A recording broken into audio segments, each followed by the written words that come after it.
Hey guys, and welcome back to this channel. In this video I will be showing you guys how you can add sound effects to your videos on CapCut browser. So select your project. I'm just going to open up this one and I'm just going to wait for the project to load.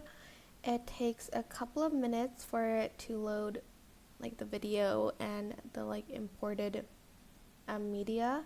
And then I'm going to go to audio and then I'm going to go to effects. Then for instance I want to add like a taking a photo sound effect. I'm just going to press the plus button and it's going to be added to the video. There's a lot to choose from. There's like performance, click here to find more, transition, laugh, food, etc.